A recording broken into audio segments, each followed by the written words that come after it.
want you to hear how he's changing his compression. In this song, he's going to go from a falsetto, that broken airy sound, into a belt, and he's going to keep going back and forth between those two sounds on the same note. Very similar to what we just did on our exercise. So this is called The Other Side. This is a song he made with CeeLo Green on his very first album. He's up there on top, and he's starting in that loose compression. Everybody try that loose. 1, 2, 3, 4. And then he stays on the exact same note, and he says, I'll be waiting on the other side. And it sounds like a whole different singer comes in. But what he's doing is, instead of just blowing out his voice, he's going from loose chords to closed chords. You know I'll be waiting on the other side. And we get that completely new result, okay? So let's all try that real quick. You know I'll be waiting on the other side. First falsetto and loose, and then feel those chords cry. Try not to just scream your voice or sing 10 times louder, but try to activate those vocal cords and see if at a very similar level you can bring in a new sound. Now, absolutely, when you close the chords, it feels different. You're gonna feel like there's no tension in your larynx, and then there's tightness in your larynx, and that's good, healthy tension. Everybody try that real quick. Say, ha, ha. That's exactly what it feels like when I switch those two productions, okay? It's okay to feel tension inside the larynx on the vocal cords. Where we want to stay away from is feeling tension outside the voice, where it feels like we're screaming. Okay, let's try this. I'll be waiting on the other side. Good, and you've got to use your little creak glottal there. Say, I'll be waiting on the other side. That's right, okay? Make fun of those teenagers. So, I'll be waiting on the other side. That's it, okay? The first one's loose. Feel the air pass through that note for a falsetto, okay? Again, 1, 2, 1, 2, 3.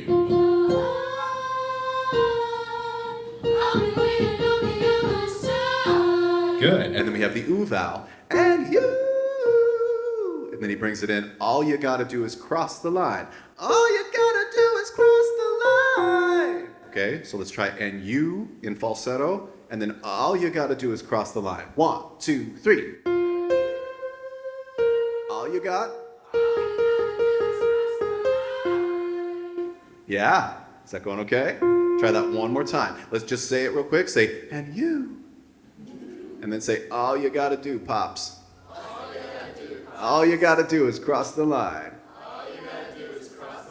Good, now see if you can pitch that, okay? Again, 1, 2, falsetto, 2, 3. And now cry. All you gotta do is cross the line.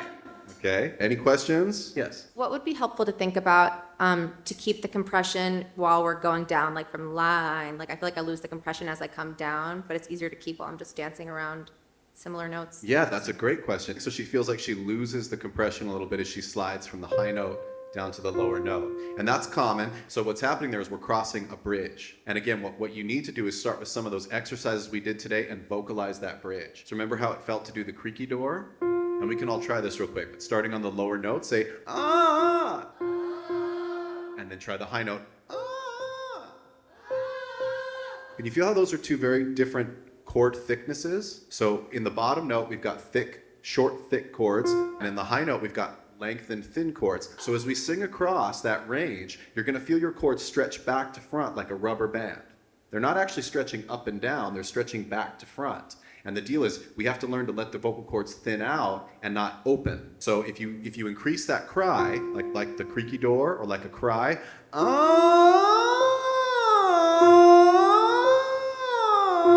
then you can start to find that. You're trying to maintain the feeling on the voice and keep those chords closed and in their vibrating coordination as they thin out and stretch, okay? And when we first start that, we'll get,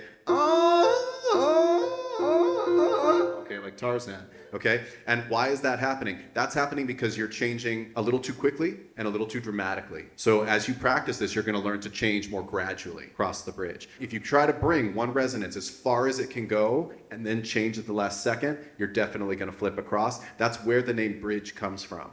So you guys have to think about bridges and how they arc across a space, okay? They don't like come up to it and then try to jump. It's like a huge arc. So what does that mean? That means that as we're singing from the low voice, we need to already start changing immediately. And as we're coming backwards, we need to start changing immediately and make that change much more gradual in both directions, rather than making it a sudden change in the voice. And it just takes a little bit of time. It's kind of like learning a curve in the road when you're driving. And just kind of, as you begin to vocalize that each day, you'll get more and more familiar with it, okay? Let's all try that one more time on that cry sound, coming across that range, okay? 1, 2, 3, and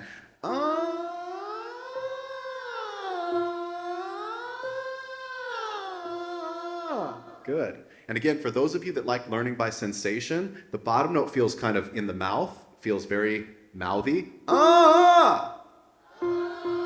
And the top note should be flowing through the nasal cavity.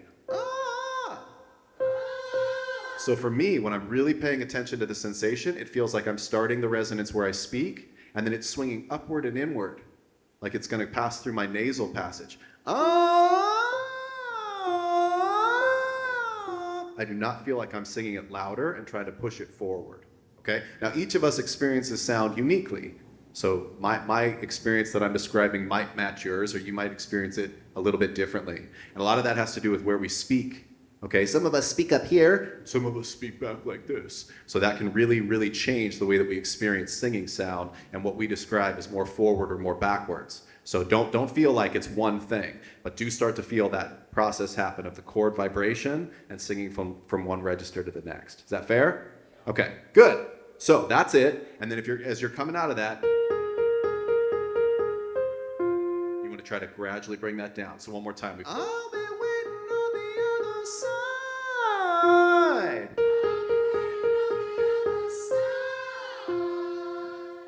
And let's try the other one. All you gotta do is cross the line. Good. And another thing that could be screwing this up is the diction and the words, okay? The first time we sing songs, in an effort to sound good, we really articulate. And a lot of times that brings a lot of tension straight down into the voice. So this is another reason why, if this is brand new to you, you may want to spend a few days using your vowel consonant combinations. Try it. It's going to feel so much easier. So if you go like, just because that's the same thing over and over again, your voice is going to behave better. Try it. 1, 2, 3. A lot easier, right? Try nay. 1, 2, 3. Right. This step gets skipped all the time, right? But it's so beneficial. You should sing your songs for a few days on vowel consonant combinations that just teach your voice where to sing and what the energy is like. Then when you bring the words to it, you're actually bringing an added challenge, because this has to change, and it's singing all these different consonants and syllables and vowel sounds, and you've got to make sure that that can become really relaxed and efficient. So if you take it in 2 stages, and first you teach your voice where you're singing and what the register changes are like, then you got to learn that. And once that's in the muscle, you can start bringing the added challenge of all of the different lyrics up front. Okay?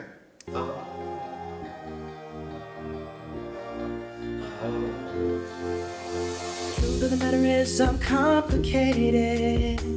You're as straight as they come. What's the production that we hear on that first lyric? Is it loose, balanced, or is it edgy? It's a little bit loose, actually. So he's here and he's kind of saying, truth of the matter is, it's complicated. Do you hear I'm kind of a little bit loose? And that's a mic technique, okay? So this is one of those instances where we'd want to get right up on the mic, and I encourage you guys to try it, and sing at that light level. So try speaking like that, like you're kind of whispering to someone. Truth of the matter is, it's complicated. Right. So we want to come in at that level. Truth of the matter is, it's complicated. You're as straight as they come. You go about your day, baby, while I hide from the sun. Okay, let's try all that together, all right? A little bit loose compression.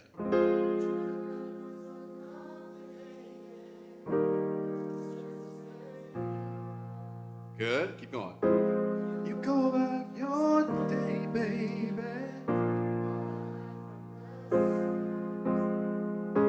Okay, now he's going to go to a balanced compression. It's popping right up to a high note, but it sounds speech level.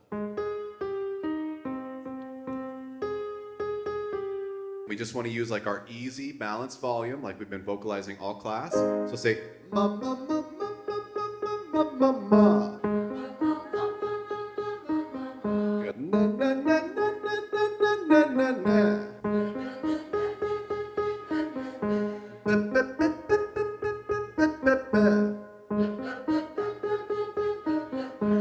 starting with like a familiar vowel consonant warm-up, na, and then I'm going to the vowel that I actually need to sing, ne, ne, ne, and then I'm bringing the consonant that's in the word, better, bet, bet, bet. So I'm starting to feel that succeed in my voice, and we're popping right up into our mix, and we want to make sure we're not trying to yell that out. It's better if you don't understand. Keeping the volume even, but connecting the chords and moving into that high register. So let's all try that. You go about your day, baby, while I hide from the sun, okay?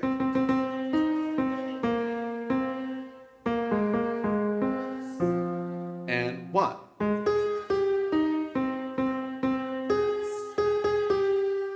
That's it. Feel that pop up there? Another way to approach it would be our 3 levels that we did. So if you're struggling with it, do it loose. Try it kind of falsetto.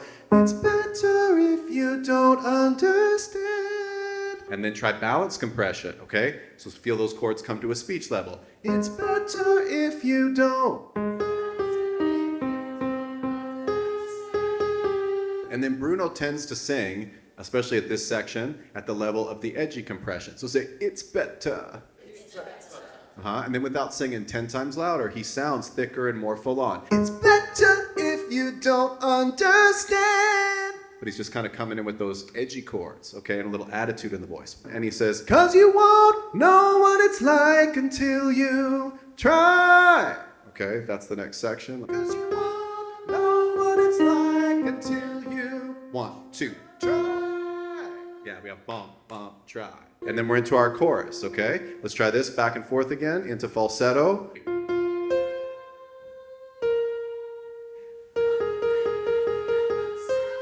And you.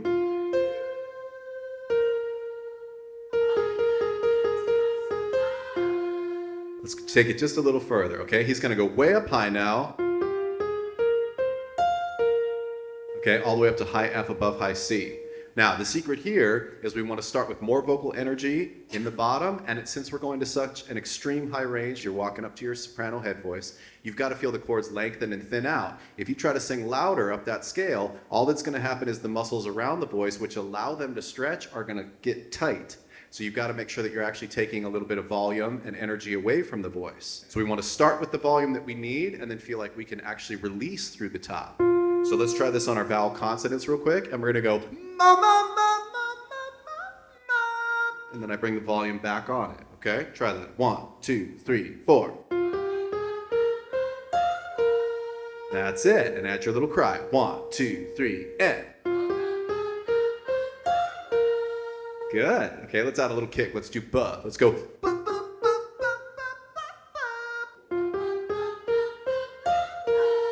Good. And then the next part is to bring the lyrics in and try not to change dramatically down here. So say, I could wait a whole lifetime. I could wait a whole lifetime. Now get as relaxed as you can be. Kind of drawl it. Say, I could wait a whole lifetime. I could wait a whole lifetime. Good. This is one of those places where we don't need Sondheim level articulation and diction. So we can start with it. I could wait a whole lifetime. We're just going to kind of release into that high F. And then you hear me using the T of time to bring my voice back in and bring my chords together. I could wait a whole lifetime. Okay, I'm almost doing like a little pop yodel, a little flip on it. Everybody try that. Good, and then he comes back to his cry, but you just gotta decide. And that sounds really fun and dramatic. So he does a little, it's kind of like vocal acrobatics right here. He's going way up high, doing a little flip, and then he's coming back down strong. Okay, so using that time. I could wait a whole lifetime, but you just gotta decide. And then he's like back in, he's back engaged, okay? Everybody try that. 1, 2, 3, 4. And 1. But you just gotta decide. And then one more time, we do our falsetto. You know I. Try 1, 2, 3. And then cry it. I've been waiting on the other side. We gotta emphasize it since it's the end, okay? So he does it twice. We have. I've been waiting on the other side. Try that. 1, 2, 3. Again. That's it. So there's a lot of acrobatics going on, but it's more about agility and fast changes than it is about effort. And when we hear it, a really great singer like Bruno, and he's one of the best of our generation. But when we hear that, the first instinct is to just go after it with effort. When you really break it down, Bruno is a really, really efficient singer. But I've been told by people that have done his sound and been with him in the shows that it's actually not a huge instrument. It's not a huge voice. It's a really light, pure tenor. But he's so good at the way that he navigates it that it comes off as a really exciting instrument. And I don't say that to diminish him in any way, but what I'm trying to say is that he doesn't get it done with effort. He's not screaming his voice out. That's why he's so consistent. That's why he's so fabulous and can sing all those high songs, is because he has really good control over the instrument. He doesn't just beast, he doesn't go into beast mode. He goes into technique mode, okay? Interested in more voice training? Visit us at wolfstudiosnyc.com.